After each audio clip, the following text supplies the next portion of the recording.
Nós vamos falar agora sobre um dos últimos casos decididos pela Corte Interamericana de Direitos Humanos, o chamado caso Gomes Lund e outros, não é, versus Brasil. Ora, para falar do caso Gomes Lund, nós precisamos voltar um pouco na história e rememorar a ditadura militar que ocorre no Brasil e que dura praticamente 20 anos, 21 anos.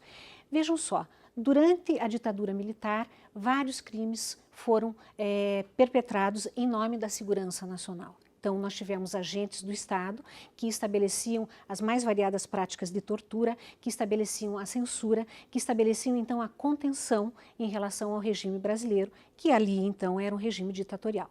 Lembre-se que no regime ditatorial, a Constituição existe, mas apenas formalmente. Ela está suspensa, como a Constituição brasileira foi, de alguma maneira, praticamente suspensa pelos atos institucionais, um dos mais conhecidos, o AI-5, né, o Ato Institucional número 5. Esses atos suspendiam direitos fundamentais, criavam um regime de exceção que se tornava a regra e estabelecia então uma espécie de regime do terror.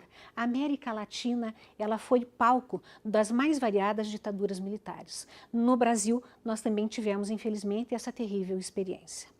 Pois bem, quando nós pensamos nisso, então, nós temos que lembrar que na transição democrática, quando estava já no final a ditadura militar, quando o regime militar já não se mantinha e nem queria continuar se mantendo no poder, porque já não tinha mais instrumental para dar conta das novas necessidades, das novas aspirações, nós tivemos uma abertura para uma transição democrática.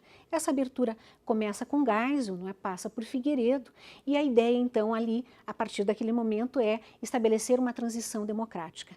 Nós tivemos, vocês devem recordar, o movimento das diretas já, a tentativa da emenda Dante de Oliveira para estabelecer a possibilidade de que os ventos democráticos voltassem a soprar em relação ao nosso país, não é? E que nós pudéssemos então eleger diretamente, de maneira democrática, o presidente da República e que fosse esse presidente um presidente civil.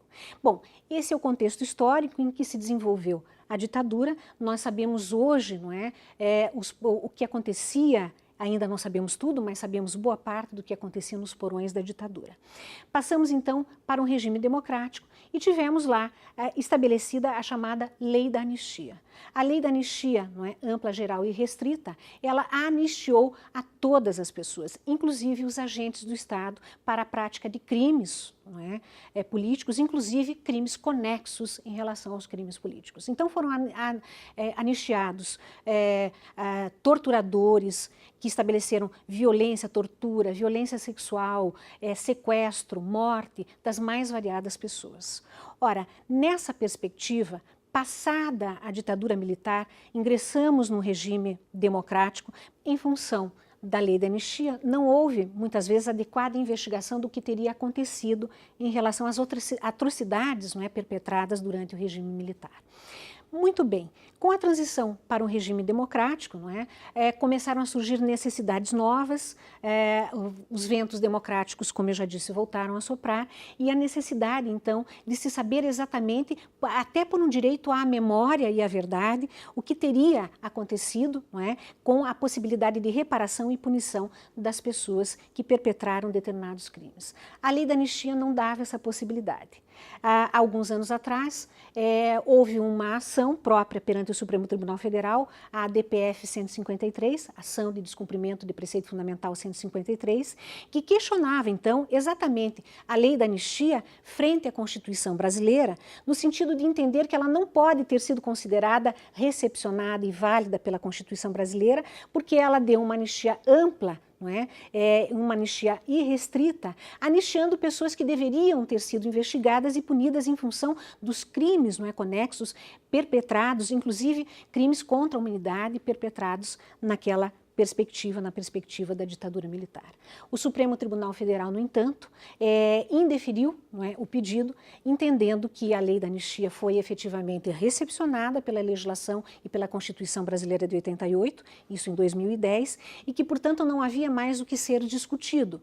Aqueles crimes e aquelas pessoas que efetivamente perpetraram esses crimes estariam, então, acobertadas efetivamente pelo manto negro, digamos assim, dessa disposição, desses dispositivos da lei de anistia brasileira. Ora, não obstante isso, o que veio acontecer?